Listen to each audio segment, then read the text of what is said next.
subukan nating bilisan lang ito. Well, the topic for today is about labor standards. No? This is kung ating titingnan at aaralin ng labor laws sa ating Pilipinas, nahahati po ito sa dalawa. Two main issues. No? First is labor standards and the second part is labor relations. No? So now, ang labor standards, yan ay first 3 books ng ating labor code na deals with yung mga batayang kondisyon sa trabaho like hours of work, di ba? Days of work, bayad sa atin, sweldo. So, yung kabila niyan, yung labor relations, it deals with kung paano magtayo ng labor union, paano kapag merong dispute o may hindi pagkakaunawaan sa kumpanya, yun yung mga nagdi-deal doon sa labor relations yan. But for now, our topic for today, ano ba yung mga bare minimums, no, na sinasabi ng batas paggawa o ng labor code para malaman rin natin. Alam niyo po, sa aking paniniwala, no, most ng mga pang-aapi o exploitation na nagaganap sa ating bansa sa mga workers is due to the fact na ignorant karamihan sa batas. Kaya naman isa sa mga advocacies ko, since ako po ay naging abogado, ang magbigay po ng kaalaman sa batas sa mas nakararaming manggagawa. Simulan natin. Ano ba ang sakop ng labor standards? Number 1, hindi naman lahat kasi ng klase ng workers ay sinasakop ng labor standards law under the labor code. No? Meron siyang sinasabing mga exceptions. Ibig sabihin, yung mga minimum wage, hours of work, etc. ay hindi nag-apply, number 1, sa mga government employees. Pangalawa, sa mga field personnel o doon sa nagtatrabaho sa field, hindi sa opisina. Pangatlo, kapag mga kapamilya, especially for example, mga family corporations o kaya family business, hindi nag-take effect ang labor standards. Pang-apat, kapag sa mga managerial, no? Kasi ang labor code sa mga rank and file and supervisory employees lang yan nag-ano. Pero pag top management, hindi yan mag-a-apply. Panglima, domestic helpers. Kasama rin po dyan yung mga drivers at mga kasama sa bahay o yung mga nakatira doon sa mga bahay natin, mga kasama natin. At panghuli, yung mga binabayaran ng per piece o yung piece rate workers. Wala siyang minimum wage, wala siyang daily rate o weekly o monthly rate, kundi binabayaran siya ng employer sa dami ng kanyang nagawa. So, kung ating pagsasama-samahin lahat yung lahat ng labor standards sa labor code, pwede mo siyang ihati actually sa 4 na kategorya, no? Itong labor standards, unang-una ay sinasakop ang oras ng trabaho. Pangalawa, yung mga araw ng pahinga. Pangatlo, mga tungkol sa mga bakasyon, holiday premiums, pahinga, etc. At pang-apat, yung mga leaves. Under sa ating labor code, tatandaan po natin, service incentive leave lang ang nakalagay dyan. Wala po nakalagay sa ating labor code na vacation o sick leave actually. So, tungo muna tayo sa time of work, no? Ano nga ba ayon sa labor code natin ang dapat oras ng trabaho? So, under the labor code, nakalagay dyan 8 oras lang ang kailangan na trabaho kada araw within a 24-hour cycle. So, ibig sabihin, maximum lang na 8 oras. Ngayon, siguro may mga iba nagtatanong, bakit 8? Bakit 8 lang? Bakit hindi 9, 10 o 12? Alam niyo po, nung unang panahon, no, konting history muna tayo. Nung unang panahon, yan ay 12 hours ang trabaho, mga bandang 1900s, 1800s. 12 hours ang trabaho sa factory. Yan pong 8 hours, kung bakit nasa batas natin ngayon 8 hours, yan po kasi ay inilaban ng mga dating mga manggagawa. Specifically, mga labor leaders, mga unions, na magkaroon ng bawasan yung araw ng trabaho. Ang kampanya pa nga niyan dati, 8 hours for work, 8 hours for the family, and 8 hours for rest. Ganun yan. Kaya yan naging 888. Siyempre, 24 oras lang naman kada araw. Dati, 12-12, 12 hours trabaho, 12 hours pahinga. So nung inilaban yan ng mga dating labor leaders, nag-rally-rally pa sila. At yun, napanalunan nila dahil sa political pressure. So ngayon, sa ating labor code, 8 hours lang ang maximum na daily na trabaho, oras ng trabaho, kada araw ng mga manggagawa. At tandaan natin doon sa 8 hours, hindi kasama po yung 1 hour na lunch break. No? Kaya minsan makikita natin 8 to 5. Pag binilang mo yan, 9 hours yan. Yung 8 a.m. to 5 p.m. Kasi hindi sinasama yung 1 hour na lunch. Ngayon, ano ang rules kapag sa yung lunch break? Kailan ba siya kasama sa trabaho? Kailan ba siya kasama dun sa 8 hours na sinasabi ng batas? Ang rule po dyan, kapag ka po hindi bumaba ng 20 minutes, no, yung lunch break, yan po ay hindi kasama doon sa bilangan ng 8 oras. Ngayon, kapag kayo lunch break mo, for example, 15 minutes lamang, kahit na kumakain ka ng 15 minutes na yon, yun ay considered oras ng trabaho. So, yun po ang ating tatandaan. No? 20 minutes. Basta pag lumagpas ng 20 minutes, hindi na yung kasama sa oras ng trabaho. Pero pag below 20 minutes, yun ay kasama sa oras ng trabaho. Likewise po, doon sa mga pag-break, no? Yung mga ibang mga heavy jobs niyan na may mga break yan in between nung lunch break. Kapag kaya po ay 5 hanggang 20 minuto lang, kasama yan, hindi yan, bilang yan dapat, bilang yan, kahit na ikaw ay nag-yosi break, nagko-coffee break, considered pa rin yun ng araw ng trabaho o oras ng trabaho. Hindi ka kailangan mag out do sa bandy clock o hindi ka kailangan mag-log out sa logbook dahil kahit na naka-break ka, considered pa rin yun as oras ng trabaho. Malinaw po yun ha. Paano naman yung mga on-call? No? On-call sa trabaho, ibig sabihin, marami dito. Mga driver, yan, on-call lang. So, ang dalawang klase yan, no? Para malaman mo kung oras pa rin ng trabaho, kung on-call ka o hindi. So, nagtatrabaho ang manggagaawang on-call kung maaari kang tawagin ng employer anumang oras sa lugar ng trabaho o malapit dito. Kapag pwede kang, kunwari, hindi mo hawak yung oras mo, kahit nasa bahay ka, pero anytime pwede kang tawagan para magtrabaho, yung pinapahinga mo sa bahay mo should be considered hours of work. Kasi hindi mo hawak yung oras mo eh. Hindi ka pwedeng umalis, hindi ka pwedeng may ibang gawin, kundi naka-standby ka lang, kumbaga. Pero kung pwede ka namang pwede kang may ibang gawin, hindi ka naman pwedeng pilitin, for example, na pumunta sa trabaho habang ikaw ay nasa bahay, yun po ay hindi kasama sa, that is not time of work, ibig sabihin. Isa pang importante distinction siya, for example, sa mga bus driver, ito madalas po ito sa mga bus drivers, habang naghihintay ng pasahero, hindi ka nagda-drive, no? Habang naghihintay ka, nasa terminal ka lang, hinihintay mo mapuno yung bus mo.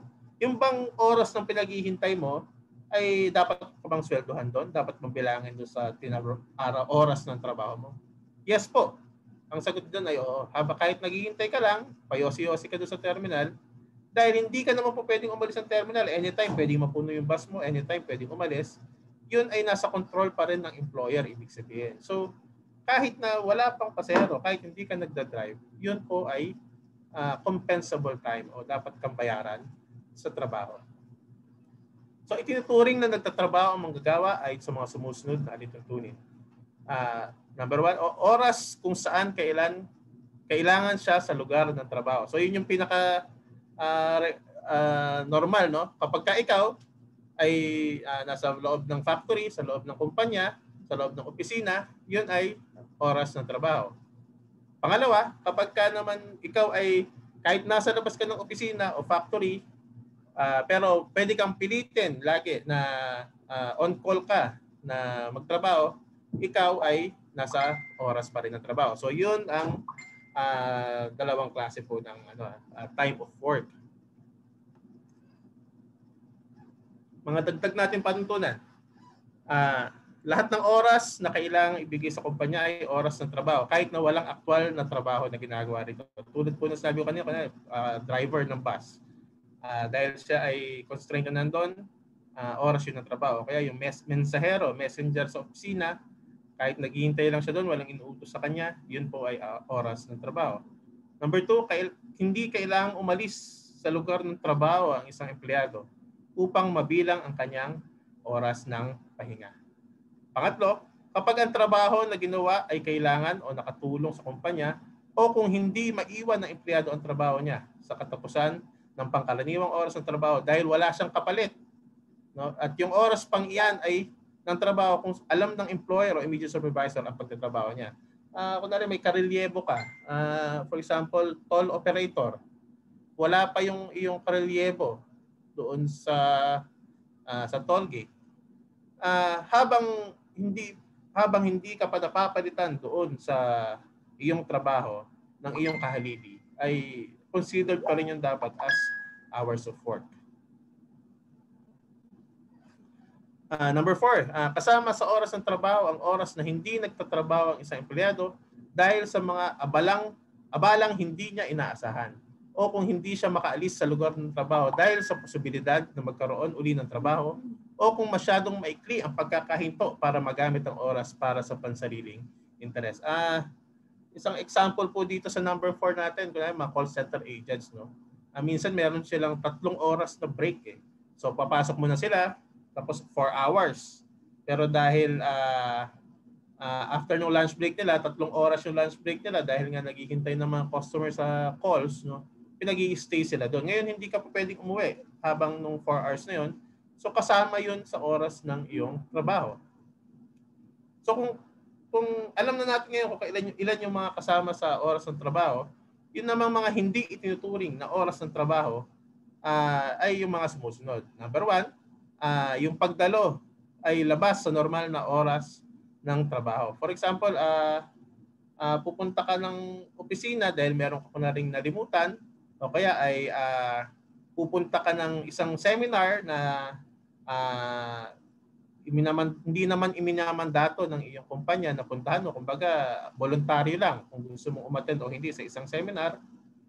Tapos kusang loob yung pagpunta mo sa seminar na yon at hindi ka naman gumagawa ng kahit na anong trabaho mo sa opisina during that seminar, then hindi yan po pwedeng i-charge bilang oras ng trabaho. Wala kang sweldo sa mga panahon pumunta ka sa mga seminar na yun. Pero kapag required ng iyong kumpanya o ng pinagtatrabahuhan na ikaw ay mag-seminar, pumunta for example, may mga iba pa nga dyan, out of the country na seminar, yun should be considered as hours of work. No? Kasi you are doing the seminar for the pleasure and the interest of the employer. Kumbaga, makikinabang rin yung employer mo doon sa seminar na yun eh. Dahil magkakaroon ka ng additional skills at saka knowledge. So, lahat ng pinag-usapan natin kanina, no, sa regular na oras lang yon, regular na 8 oras na trabaho. Ano naman ibig sabihin? Alam naman natin lahat pwedeng mag-overtime, no?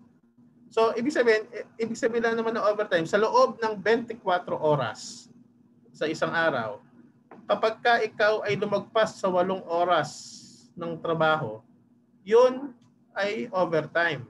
Importante ito dahil merong dagdag na sweldo na binibigay kapag ka ikaw ay nag-overtime. 25% po yan na increase. Mamaya, dito sa module na ito, ituturuan ko kayo kung paano mag-compute ng mga overtime holiday pay. Tandaan, within a 24-hour period po lagi ang bilangan nito. No? Ibig sabihin natin, ito ang example natin dito, 8 to 5 for example ang iyong oras ng trabaho. No? Ngayon, so nagsimula ka ng alas 8 ng umaga, umuwi ka ng alas 5, pero pinabalik ka for example ng alas 12 ng madaling araw, kinabukasan, hanggang alas 8. Yung bang alas 12 ng madaling araw hanggang alas 8 ng umaga, ay kabilang araw na ba yon? Next day na ba yon? Ang sabi ng batas ay hindi po. Kasi nagsimula ka ng alas 8 ng umaga nung unang araw mo. So yung tapos ng 24-hour cycle mo ay kinabukasan pa ng alas 8. Ngayon, ibig sabihin, within the full 24-hour cycle, from 8 a.m. ngayon hanggang 8 a.m. bukas, 16 hours ang iyong tinrabaho. Ibig sabihin nun, yung 8 oras sa sobra, nung 12 na madaling araw hanggang alas 8 ng tinrabaho mo, dapat meron kang overtime premium na 25%. Siyempre, ibang usapan pa yung night shift differential doon na mamaya i-discuss natin. General rule po hindi po pwedeng pilitin na mag-overtime ang manggagawa. Bakit? Ba't hindi pwedeng pilitin? Kasi hindi naman tayo mga alipin, sabi nga. Minamandato lang ng batas kapag ikaw ay isang empleyado, ang maximum lang kada araw 8 oras. Kung mag-overtime ka man o hindi, ay dapat mutual agreement ng parties. Ibig sabihin, pumayag ka na mag-overtime at pumayag yung iyong employer na bigyan ka ng overtime. Hindi mo po pwedeng pilitin yung iyong employer na bigyan ka ng overtime. Hindi ka rin naman po pwedeng pilitin ng iyong employer, ng kumpanya, na mag-overtime. Pero ang mga sinasabi lang ng batas na exceptions dito ay, number 1, kapag ka merong gera o ibang krisis na diniklara ng Presidente ng Pilipinas. Kasi siyempre kapag ka gera, kailangan natin all hands on deck. Kailangan lahat ng mga factory gumagana kasi meron tayong kaaway. Parang ganun. O kaya yung may dineklara na crisis, makikita natin dyan, number 2, yung mga crisis naka-enumerate.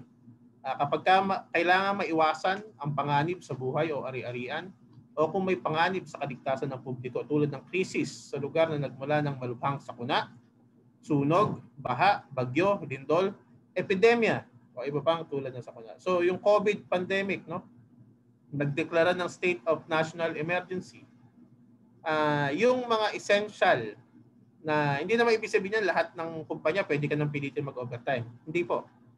Yung mga essential lang para masawata o mapigil yung sakuna o yung pandemya ay pwede ka pag-overtime. Ano example niyan? Yung mga hospital, pwedeng pag-overtime yung mga empleyado ng hospital dahil may pandemya. Yung mga factory ng face mask at saka face shield, kung meron tayo example, pwedeng yan magsapilitan, forced overtime. Pinakahuli na exception lamang na sa forced overtime kapag kailangang maiwasan ang pagkasira, pagkawala o pagkabulok ng mga produkto ng employer. Example yung mga pagkain. Kunwari nasa food business yung kailangang tumatakbo yung delivery ng mga pagkain. Dahil kapag hindi na-deliver, mabubulok. Pwede kang ipilitin na mag-overtime ng iyong employer. So, nabanggit ko na kanina itong overtime pay, no? Ang overtime pay ay 25% nung iyong oras na trabaho, oras ang sweldo. Tandaan po natin kada oras ang komputasyon ng overtime pay, no? Pero kapag ang overtime mo, nag-overtime ka sa rest day mo, araw mo ng pahinga o kaya holiday, ang overtime rate, overtime pay ay 30% nung iyong orasang sahod. Sabi ko nga mamaya magko-compute tayo dyan. No? Tandaan, hindi mo po pwedeng i-offset ang undertime sa overtime. Ito sa aking Facebook page, marami nagtatanong lagi nito. Paano, for example, sabi, attorney, paano po ba kapag na-late ako sa trabaho? Pwede, tapos pag na-late ako, pinag-overtime po ako para mapunuan lang yung oras. Kasi naka-fix yung kanilang trabaho, 8 to 5. Nakapasok siya, 9 a.m. na. So pinag-overtime siya hanggang 6 p.m.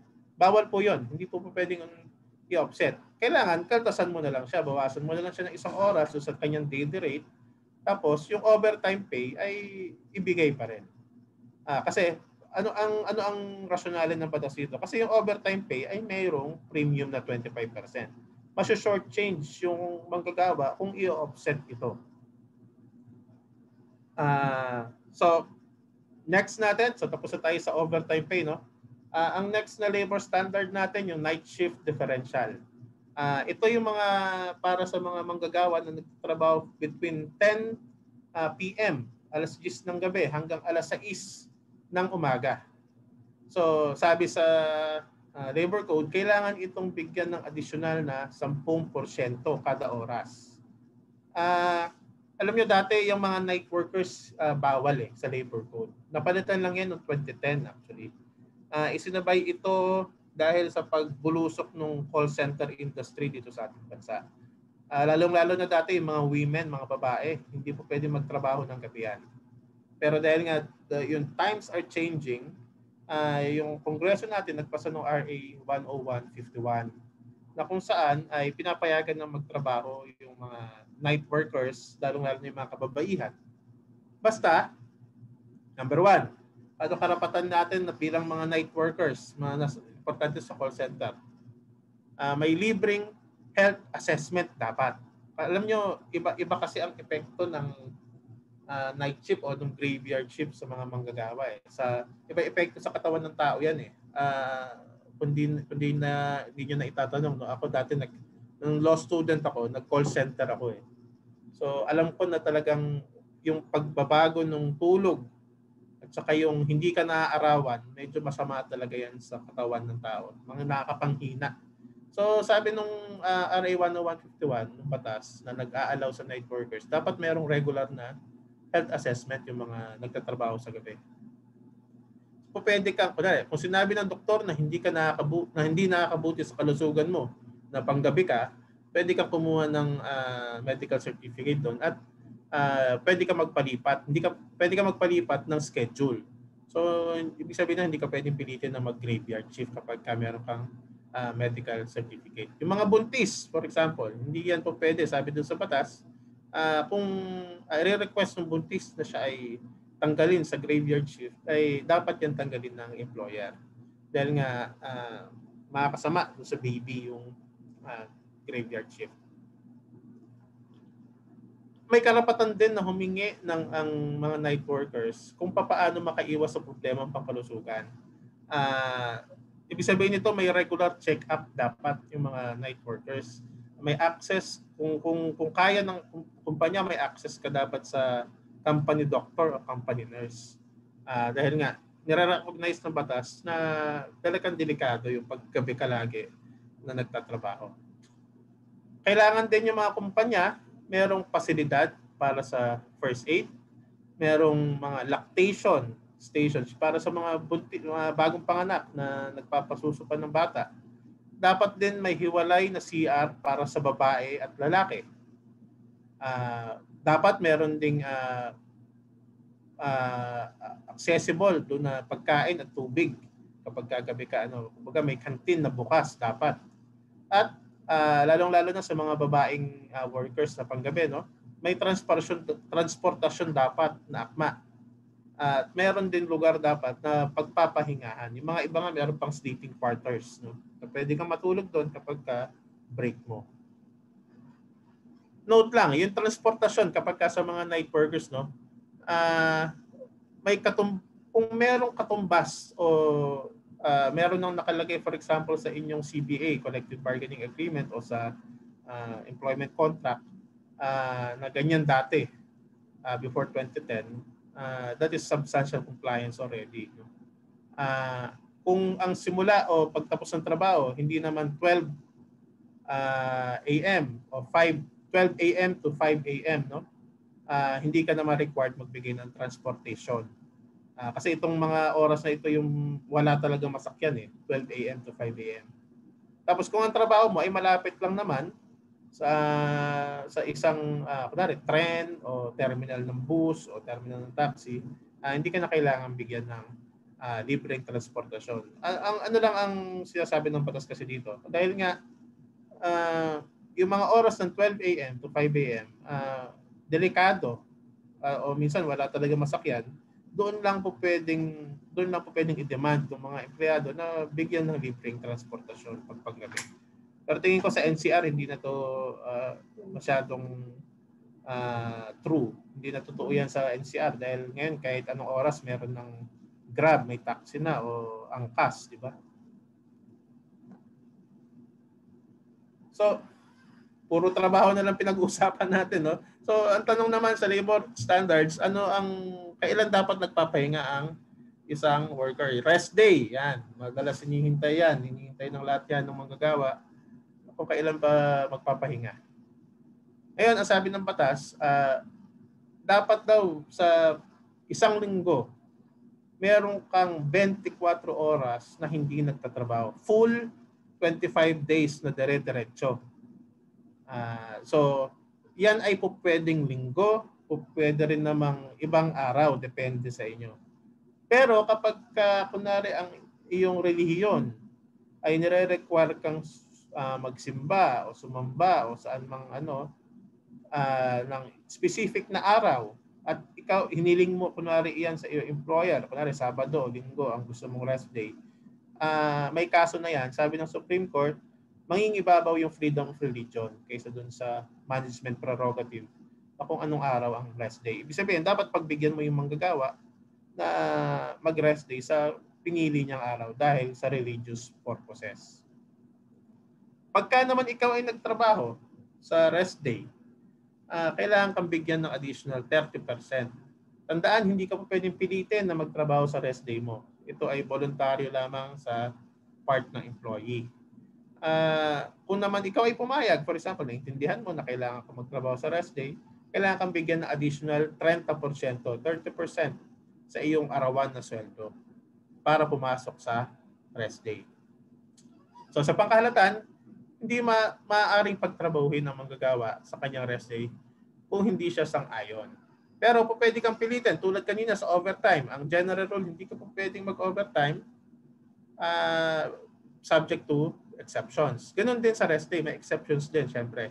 Kapag halos pareho lang ito, pag may crisis, lindol, sunog, baha, pandemya, o para pigilan yung panganib sa buhay o ari-arian ng publiko. Kaya kung may apurahang trabaho na hindi mo po pwedeng itigil yung makina, for example. Normal ito sa mga factory, no? Yung may malalaking makina na kapag tinigil mo yung makina, medyo malaki yung cost sa employer. O dahil merong mga iba na yung pag-start up kasi ng mga makina na yon medyo magastos. At saka minsan papainitin mo muna, example. So dapat dire-diretso yung production.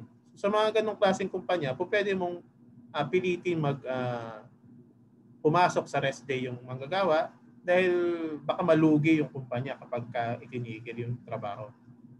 Kapag may hindi pangkaraniwang presyon ng trabaho dahil sa natatanging pangyayari o di maasang makagawa ng ibang paraan ang kumpanya. So ito exceptional circumstances lang ito. Kapag for example, season ng tulad ngayon magpapasko, no? Maraming order, hindi po pwedeng itigil, kundi malulugi yung kumpanya o kaya magiging liable siya for damages sa kanyang kakontrata. Pwede kang pilitin na magtrabaho sa iyong rest day. Number 4, para iwasan yung malubhang pagkawala o masira o mabulok yung mga produkto, mga pagkain ulit, no? Tapos pang-5, kapag ang kalikasan ng trabaho ay nangangailangan walang tigil, halos pareho lang yan ng number 2.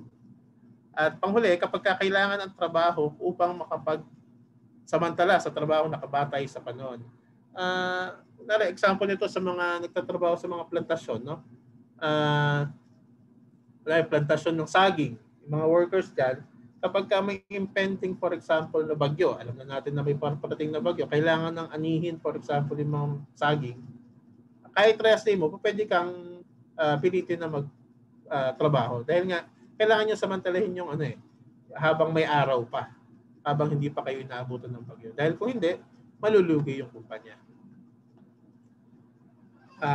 Susunod naman, holiday pay. So ito, madalas inaabangan dito ng mga manggagawa. Dahil ibig sabihin po nito, double pay, no? Itong mga nasa kaliwa lamang, yung mga regular holidays na tinatawag, yan po yung mga double pay. Yung all other non-working holidays, 30% lang ang dagdag sa sweldo. Ano po ba yung mga regular holidays na yan? Bagong taon, January 1. Huwebes Santo, Biyernes Santo, yan, pabago-bago ng dates yan. Araw ng Kagitingan, April 9. Araw ng Paggawa, May 1 o Labor Day. Araw ng Kalayaan, June 12. Araw ng mga Bayani, yung huling linggo ng Agosto. Bonifacio Day, ito papalapit na yung Bonifacio Day sa November 30. Pasko, December 25, Rizal Day, December 30, at yung dalawang Muslim holidays natin, Idil Fitr o yung Ramadan, Feast of Ramadan, at saka yung Idil Adha, yung Feast of Sacrifice na tinatawag. Yan pa, bago-bago rin date yan kasi nakadepende yan sa buwan, since sa moon, nakadepende yan. Tandaan natin dito sa regular holidays, may bagong nilabas lang kahapon, yung DOLE.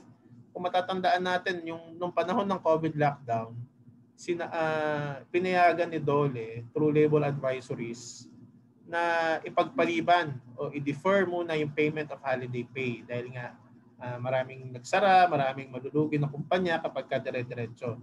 Kahapon, inorderan ng DOLE lahat ng mga employers na ibigay lahat itong i-defer nito na holiday pay on or before December 31, 2020. So dagdag ito sa 30th month pay ng mga manggagawa, no?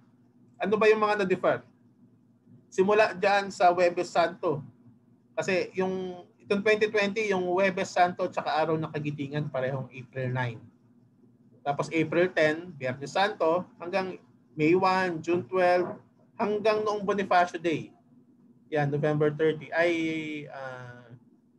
pina-defer niya ni DOLE. So, sa mga employer o yung mga nasa managerial na nanonood sa atin, kailangan po yung ibigay on or before December 31, 2020. Kahapon lang yan na labor advisory. Ito naman mga nasa kanan, no? Pagka yung mga tinatawag natin non-working holidays, meron lang 3 na nasa batas na taon-taon meron, no? Itong araw ng mga patay, November 1, Ninoy Aquino Day, August 21, saka yung December 31 na last day of the year. So traditionally, walang pasok. Pero kapag ikaw ay pumasok, dapat kang bigyan ng additional na 30%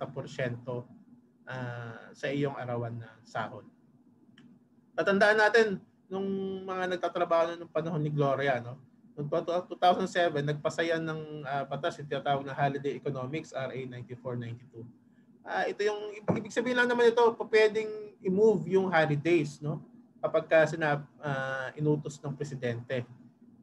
For example, tumapat ng Sabado o Linggo yung holiday, pwede yung gawing Monday o Friday. O kaya nasa kalagitnaan, Wednesday o Thursday for example, tumapat yung holiday, pwede niyang idikit sa Friday o Monday yung holiday para sa ganun ay magkaroon ng long weekend. Yan, hinihintay natin lahat yan minsan. Minsan at the start of the year nga, nakaplat na lahat ng long weekend eh. Bakit po? Ano ang ibig sabihin nito? Bakit ginawang ganyan yung holiday economics? Kasi nga, pagka long weekend, it fosters tourism. Maraming nagbabakasyon kapag long weekend. So, additional economic activity po ito. So, yun ang simula 2007, yan ay naging polisiya na ng gobyerno. Although dapat merong executive order na i-move yung holiday na ito para siya ma-move. So magkano ang holiday pay? Sabi nga natin kanina, kapag regular holiday, doble ang sweldo. Kapag non-working holiday, plus 30% kapag ikaw ay pumasok dun sa non-working holiday. Tandaan natin, no, itong sa regular holiday, kahit hindi ka pumasok, kailangan kang bayaran ng 100%. Pag pumasok ka sa regular holiday, double pay. No? Pero kapag ikaw naman, for example, May 1, pero noong April 30, hindi ka pumasok. Tapos May 1, hindi ka rin pumasok. Hindi ka entitled sa holiday pay. Sabi ng batas, the day preceding the holiday ay dapat pumasok yung manggagawa o dapat siya ay naka-leave. So, lagi natin tatandaan, kapag hindi ka papasok ng holiday, dapat yung day before nun, pumasok ka. Kasi kung hindi ka entitled sa 100% na salary sa holiday.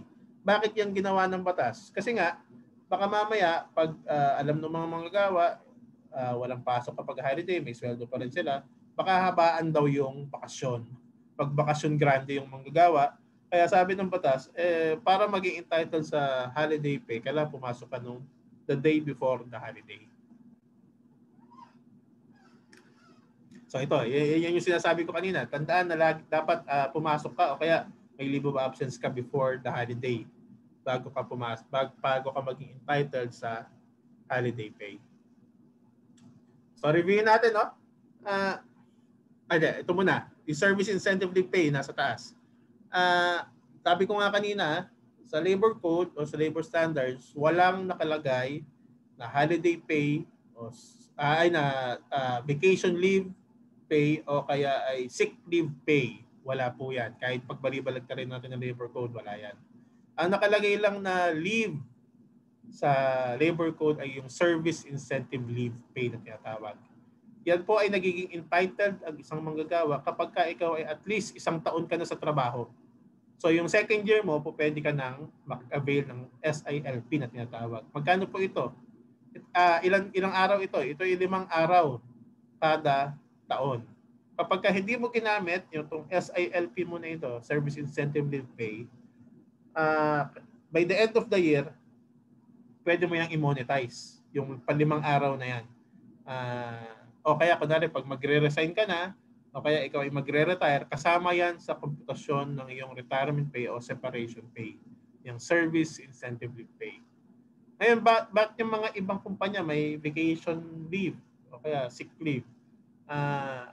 Either po yan, number 1, kapag yan ay company practice na, binibigay na dati, yan po ay hindi na po pwedeng i-atras o tanggalin kapag ka ibinibigay na dati yung vacation leave at sick leave. Pangalawa, yung mga ibang kumpanya merong labor union at napanalunan nila sa kanilang collective bargaining agreement o CBA na magkaroon sila ng additional vacation leave at additional sick leave. On top yan nung kanilang service incentive leave. So yun. So kaya nga beneficiary o mas positive sa manggagawa yung may mga labor unions dahil kaya nila makipag-negotiate ng mas maraming benepisyo sa kanilang mga employers.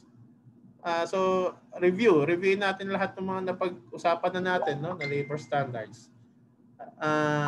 Number 1, every day ang hours of work natin ay 8 hours lang kada araw. Kapag ka merong holiday, regular holiday, yung kaninang 12 na sinabi ko, ay double pay. Kapag ka naman special non-working holiday, may additional 30% kapag ka ikaw ay pumasok. Kapag ka naman rest day mo, tapos holiday na regular din, tapos ikaw ay pumasok, sabay dapat may double pay ka na plus 30% nung double pay. Kung sa mga mahilig sa math dyan, 260% po yan ng iyong regular rate. Kapag ka rest day mo naman plus special day, 50%. Pag nagsabay, special non-working day, for example, November 1, kanina, special non-working holiday, tapos rest day mo rin yun, 50% kapag ka ikaw ay pumasok, plus 50% ng iyong sahod. Yung night shift differential, plus 10% pag 10 p.m. to 6 a.m. ka nagtrabaho. Overtime pay kapag ka regular na araw, 25%. Kapag ka holiday o rest day mo, 30%. So malinaw, no? Yan yung pinaka-overview ng lahat ng kaninang pinag-usapan na natin. Ito, compute tayo ng konti, no? Overtime pay. Please bear with me, no? Medyo math ito. Pareho-pareho tayong hindi medyo magaling sa math, no? For example, 200 pesos kada araw. Although ito ay below minimum wage to, 200 pesos. Pero yun ang gamitin natin example para madali kumpitin. Kung 200 pesos ang arawan mo, yung 8 oras ng trabaho mo, tapos for example, nag-overtime ka ng 4 na oras. So paano ko kumpitin? Unang i-divide mo muna yung daily rate mo. 200 pesos, i-divide mo ng 8 oras. So ibig sabihin, kapag ka 200 ang sweldo mo, 25 pesos yung kada oras mo ng trabaho. Ngayon, yung 25 pesos na yun ang i-multiply mo. Kuhanin mo yung 25% ng 25 pesos. Magkano yun? 6.25. 6 pesos and 25 centavos. No? So ngayon, ibig sabihin, kada overtime mo, i-add mo ngayon yung sa 25 pesos, yung 6 pesos 25 centavos. Lalabas diyan 31 pesos and 25 centavos yung bayad sa'yo bawat overtime na oras, kada oras ng overtime. Apat na oras ka nag-overtime do sa araw na yun. So ibig sabihin, yung 31.25 multiply mo by 4 hours. Ang resulta niyan, additional 125 pesos. At dahil 200 pesos ang iyong arawan, ang susweldohin mo dapat sa araw na yon, 12 oras ka nagtrabaho, ay 325 pesos. So, nakasunod ba lahat? Malinaw ba? Ito, medyo komplikahin natin na konti. Kunwari, nagsabay yung holiday mo, holiday at saka rest day. Ibig sabihin nito, non-working holiday, hindi yung regular holiday. Same pa rin, 200 pesos ang iyong arawang sweldo. Tapos nag-overtime ka daw ng 5 oras dun sa rest day mo na yon. Magkano ang iyong susweldohin? Una mo munang gawin yung holiday muna. So additional 30%, no? So 200 pesos times 30% is 60 pesos. So ibig sabihin, yung buong araw mo yon, pagpumasok ka, 260 dapat ang iyong 8 oras na tinrabaho. Yung 8 oras mo na yan, i-divide mo para makuha mo yung per oras mo, divided by 8.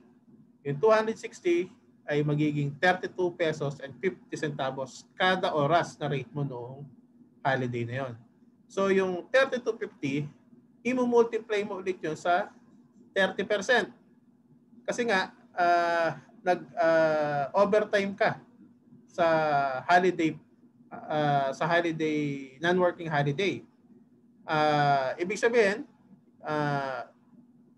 bali 9 pesos and 75 centavos yung idadagdag mo sa arawan, sa orasang salary, na magiging total ay 42 pesos and 25 centavos.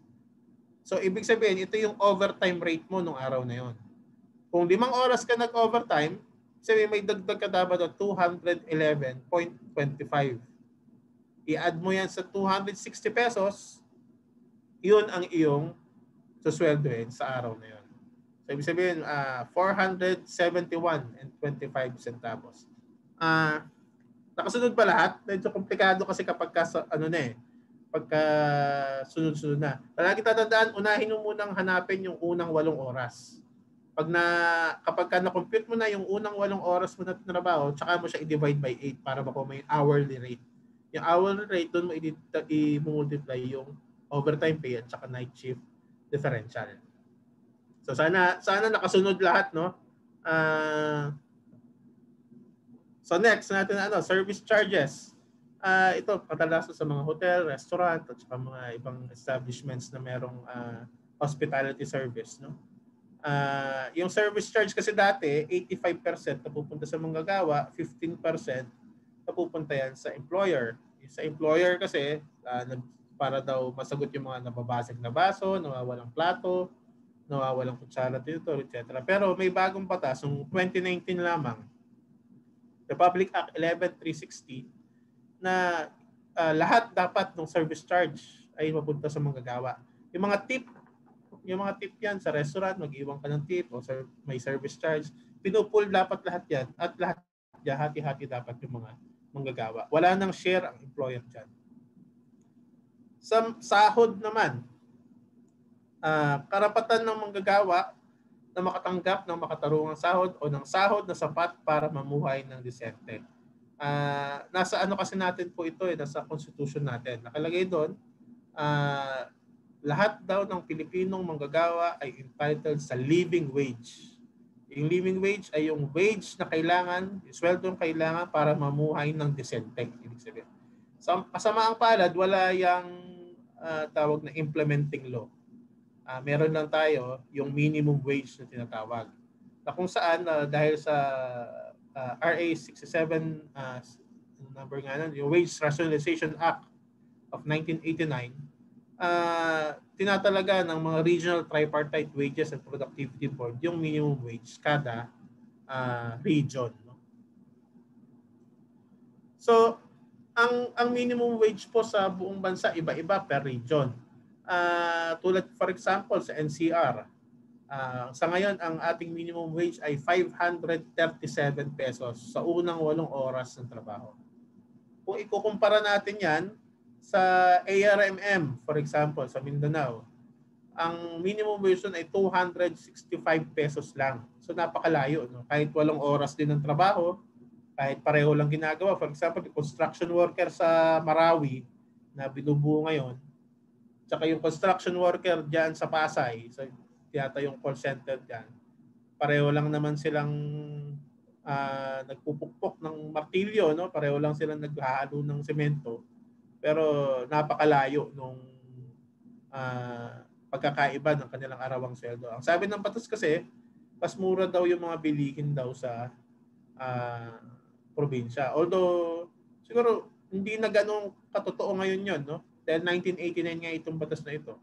Kasi ako, isa sa mga advocacy ko, kailangan magpantay-pantay yung mga pasahod sa buong bansa. Equal pay for equal work. Kasi nga, pareho lang naman yung trabaho, dapat pareho rin ang sweldo. Di ba? Makatarungan lang, logical lang naman yun. Anong mga exceptions sa minimum wage? No? So, regional na nga ang wages, may mga exceptions pa sinasabi ng batas. Unang una, yung mga learners at saka apprentice. No? Tandaan natin itong mga learners o apprentice na ito ay dapat nakarehistro sa DOLE. Kapag hindi ka nag-rehistro sa DOLE ng learners o apprentice, hindi mo siya pwedeng pasweldohin na mas mababa sa minimum wage. Pero pag ikaw ay nakarehistro, 75% ng minimum wage sa lugar, pwede mo siyang pasweldohin. Bakit daw? Kasi nga, tuturuan mo pa yun eh.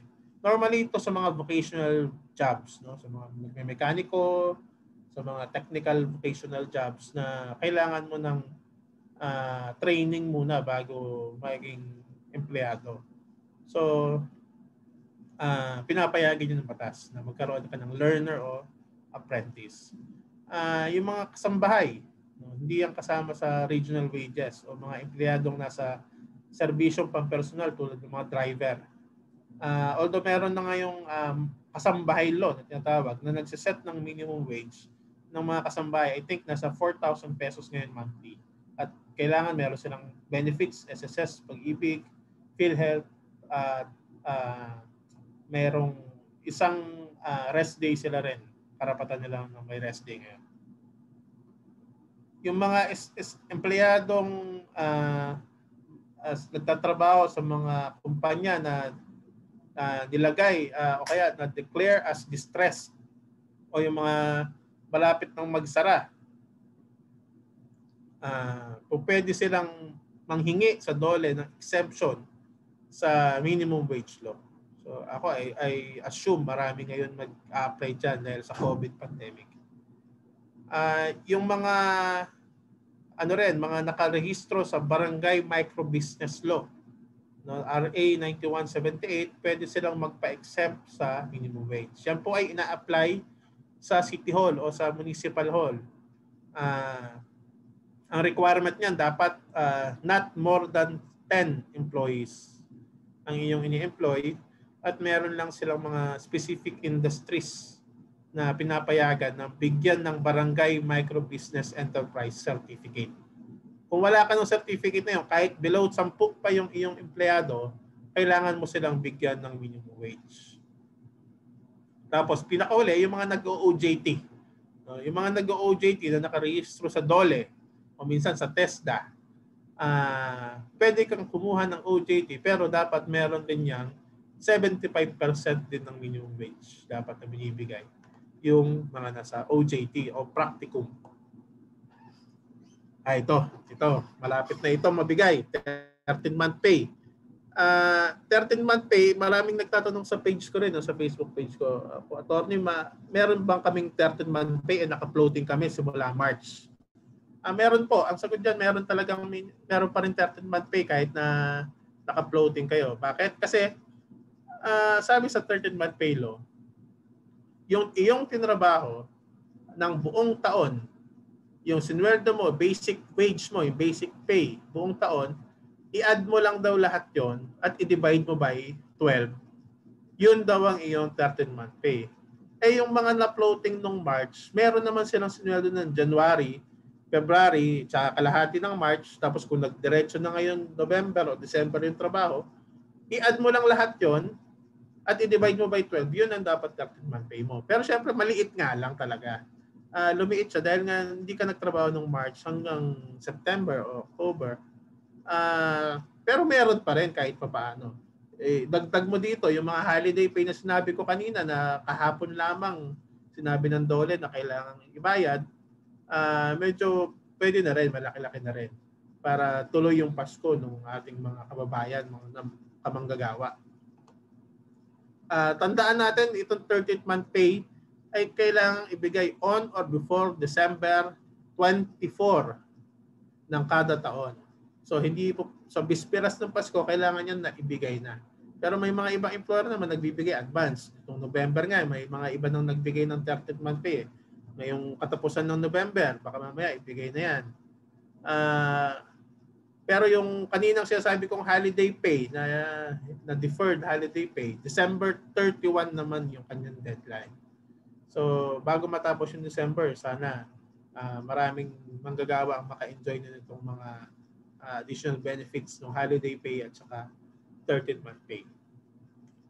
So mga ibang alituntunin ukol sa pagbabayad ng sahod, may mga ibang rules kasi nakalagay sa labor code kung papaano dapat yung pagbabayad ng mga sweldo ng manggagawa.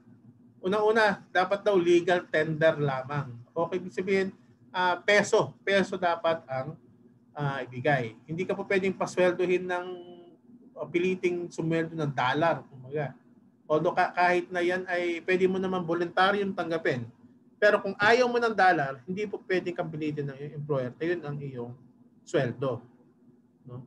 So, kailan lang exceptions? Sabi ng labor code, pwede daw cheque ang ibayad sa'yo kung unang-una, yan ay pinapahintulutan ng employee ng manggagawa. Kung pumapayag ka naman na cheque ang iyong ibayad sa'yo, then okay lang.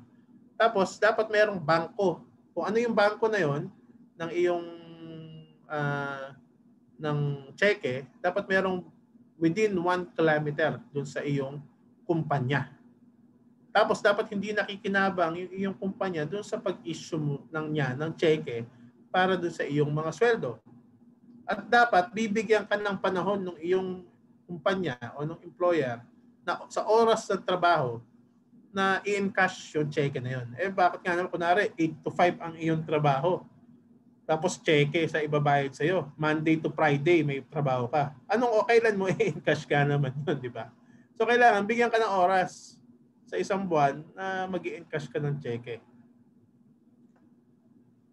So yung saan din dapat daw binibigay ang sweldo. Ito ay dapat ibigay sa lugar ng trabaho o dun nga sabi ko kanina, sa bangkong malapit, yung within 1 kilometer, 1 kilometro from the place of work. Sino ang dapat tumanggap ng sweldo? Dapat bayaran ito sa mismong empleyado. Exceptions dito, for example, may sakit yung manggagawa o kaya namatay yung manggagawa tapos yung last sweldo niya, pwede yung kanyang asawa o yung kanyang, kung sino yung heir niya, kung sino yung kanyang bibigyan ng letter of authority kung buhay pa, for example. Pwede naman yun na gawin. Mga iba nagre-require ng special power of attorney. So pinapagawa po yun sa notaryo, sa abogado para patunayan na siya ang entitled mag-receive ng sweldo ng manggagawa. Kailan? Ito, marami nagtatanong rin ito. Kailan dapat bayaran ang sweldo? Dahil marami nadidelay. Sabi sa labor code, dapat hindi lumagpas pagitan 16 days lang. Hindi lalagpas ng 16 na araw yung pag-itan ng kinsenas. No? Anong mangyayari kapag ka-delay? Pwede kang kasuhan sa DOLE o NLRC ng empleyado ng non-payment at saka delay sa payment ng salaries. Ano naman ang mga ipinagbabawal sa pagbibigay ng sweldo? Unang-una, yung pagpilit sa manggagawa sa paraan ng paggamit ng ganyang sahod. For example, kung paano gagastusin ng empleyado yung kanyang sahod, nakikialam yung employer, hindi pwede yun. Pagka yan pinasahod na, ang may full control na nung kanya kung saan niya gagastusin ay yung manggagawa. Kasi may mga iba, for example, sa manufacturing companies, ay yung sweldo, kakaltasan na agad, papalitan ng produkto. Bawal po yan. Kung magkano yung buong sahod, dapat ibigay cash. Legal tender doon sa manggagawa. Bawal din kaltasan yung mga sweldo ng manggagawa. Except, ang exception lang dyan, yung mga pinapayagan ng batas, yung SSS, PhilHealth, Pag-ibig, tsaka taxes. Pangalawa, kapag merong union, tapos pumirma yung manggagawa sa check-off o yung pagbayad ng union dues.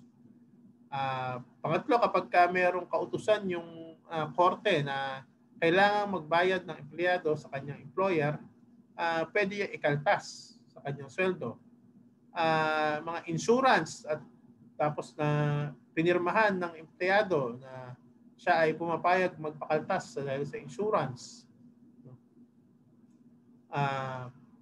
So pangatlo, bawal din sa mga nagpapasweldo dyan, bawal yung pagpilit sa manggagawa na magbigay ng deposito upang managot sa posibleng pagkawala o pagkasira ng kagamitan ng employer. Ito po yung tatawag ng mga deposit. Madalas ito sa mga taxi, sa mga bus driver, no?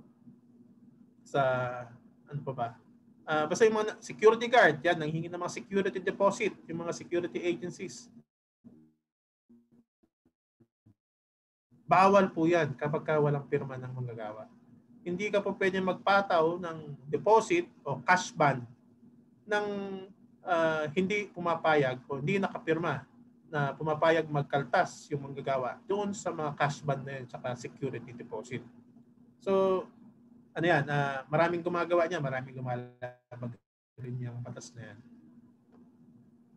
Bawal din yung pagkaltas ng sahod ng manggagawa bilang kondisyon sa pananatili sa trabaho. Mga band din yan.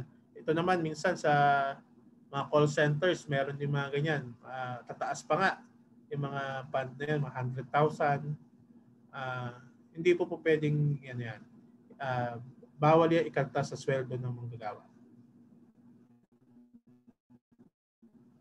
So, ito, mayroon tayong special segment para sa mga babaeng manggagawa dahil maraming ang additional na mga karapatan yung ating mga women o female workers. Kasi kapag merong o maraming babae doon sa isang kumpanya, dapat magkaroon ng mga ibang facilities kasi meron tayong tinatawag na Magna Carta for Women Workers. So kapag may mga kababaihan, dapat may angkop na mga upuan na ipoprovide yung kumpanya. Dapat din hiwalay yung banyo ng lalaki at babae, pati yung kung merong bihisan. Kailangan merong exclusive para sa mga babae. Para din sa may mga anak, kailangan din merong nursery, yung kumpanya na nag-i-employ ng mga babaeng workers. At kailangan meron ng lactation station kung saan pwede magpasuso yung mga nanay. Kasi minsan, dinadala ng mga ibang manggagawang babae yung kanilang mga anak doon sa lugar ng trabaho. So, kailangan merong lugar kung saan pwede sila magpa-dede. Pangalawa, maternity leave benefits. Ito, may bagong patas po tayo dyan, yung expanded maternity leave law. Mga last year lang rin yan na naipasa. Kasi dati 60 to 78 days lang yung maternity leave. Pero ngayon po, 105 days na. Kahit kesyo cesarean o normal delivery, 105 days. Ngayon kung solo parent ka pa, walang tatay o kaya hindi kayo magkasama ng tatay ng anak mo, dadagdagan pa yan ng batas ng additional 15 days na maternity leave. So total na 120 days. Mga 4 na buwan yan. Kapag ka naman na nakunan ka, for example, pwede ka entitled rin sa maternity leave na 60 days lang. Tandaan po natin kung maternity leave, kasi itong 105 tsaka 60 days na ito, may bayad ito. Pero pwede mo siyang i-extend ng additional 30 days nang walang bayad. Hindi ka babayaran ng employer mo. Nasa iyong discretion mo yan. Kung gusto mong gawing 5 buwan yung iyong maternity leave. Pero yung last month mo, wala nga lang bayad. Ano requirement ng batas para magkaroon ka ng maternity leave pay? Sabi sa SSS law, no, dapat kung manganganak ka bukas, for example, dapat yung 12 months na contributions mo, ano ba ngayon? Ngayon ay November 26, 2020. So yung mula November 26, 2019, dapat nakakumpleto ka daw ng 3 contributions sa SSS. So kahit may butas yan, basta naka-3 kang contribution simula noong November 26, 2019, ikaw ay entitled sa maternity leave. Magkano po iyan? Buong sweldo mo doon sa 105 o 120 days. Buong sweldo yan. I-advance yan 30 days. Within 30 days mo in-apply yan kasi bago ka manganak, kunwari mga 2 months o 3 months bago ka manganak, in-apply mo na. Pagka-apply mo, within 30 days, dapat i-advance na yung buo ni employer. Kasi yan ay babayaran naman sa kanya ni SSS. So, isa pang magandang bagong inobasyon dito sa bagong expanded maternity leave law, yung po pwede mong bigyan ng 7 araw na leave yung iyong tatay, yung tatay nung anak mo. Kung gusto mo siya makasama ng mas matagal, ibabawas sa iyong 105. Pwedeng 97 days na lang, 98 days yung iyong maternity leave, ibibigay mo doon sa tatay ng anak mo, yung additional 7 days. Kasi under sa batas, meron lang siya 7 days paternity leave. So pag dinagdagan mo ng additional 7 yun, 14 days na yung kanyang leave.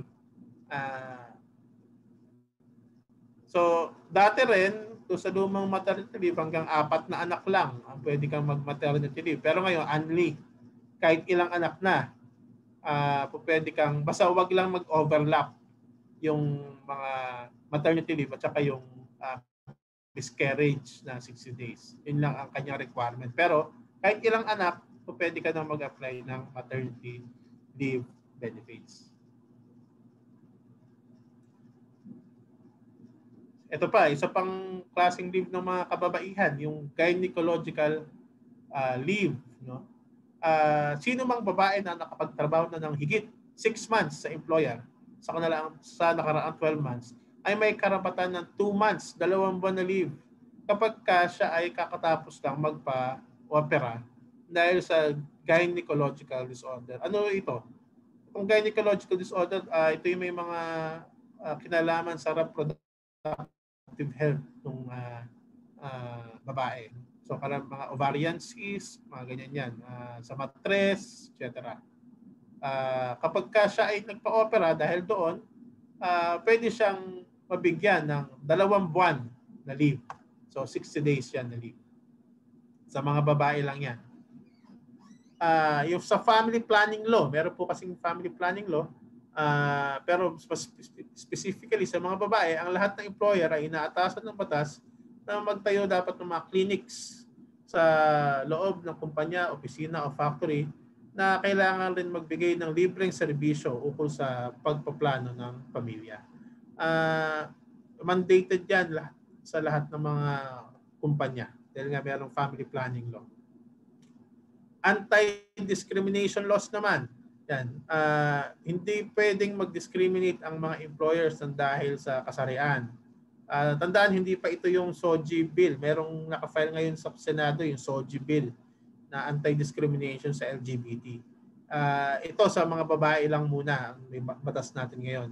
Hindi po pwedeng i-discrimina ang mga babaeng workers dahil sa kanilang kasarian, dahil babae sila.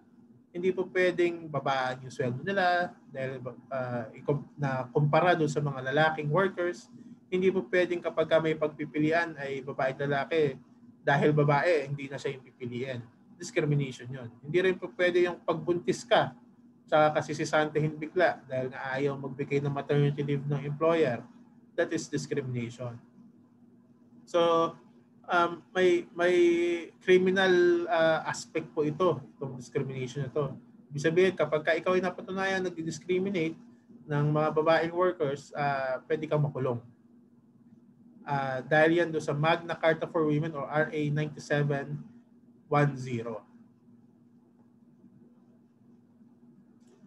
Yung mga biktima ng karahasan o yung mga tatawag na battered women, no? Meron tayong battered women leave and RA na nakalagay yan sa Republic Act 9262 o yung Violence Against Women and Children Act, na kapag ka napatunayan na ikaw ay merong battered woman syndrome, yan po ay isang medical condition, no, na kung saan yung nag-produce ng trauma, yung pag mamalupit sa iyo ng iyong asawa, pwede kang bigyan ng 10 araw na leave ng trabaho. Kailangan kang bigyan. Pero yan, dapat meron kang medical certificate dyan na ikaw ay nagsasuffer sa battered woman syndrome para bigyan ka ng leave na ito. So, ayun po. Sana na-cover ko lahat yung mga katanungan sa isipan ninyo. Muli po, ipopromote ko lang itong aking page, no? Itanong mo kay Attorney General Batas ng Manggagawa sa Facebook po at saka sa YouTube. Meron po akong kung saan sinusubukan natin sagutin yung mga katanungan ng mga manggagawa. Nag-aano rin ako dyan ng mga videos kung saan live akong nakikipag-usap sa mga pwede mag-comment yung mga viewers at sinasagot ko live yung mga sagot, yung mga tanong ng mga manggagawa. So, baka pwede pong i-like o i-share ang ating page para po kawang gawa. Sabi ko nga, isa sa mga advokasya ko talaga yung pagbibigay kaalaman sa manggagawa dahil naniniwala ako na karamihan ng mga exploitation sa workers ay born out of ignorance. So, tulungan niyo po ako sa aking advokasya. Maraming salamat sa NOSCOP sa pagbibigay sa akin ng chance na makapagbigay kaalaman sa ating mga viewers ngayon. Muli, maraming salamat po. Doc Neil.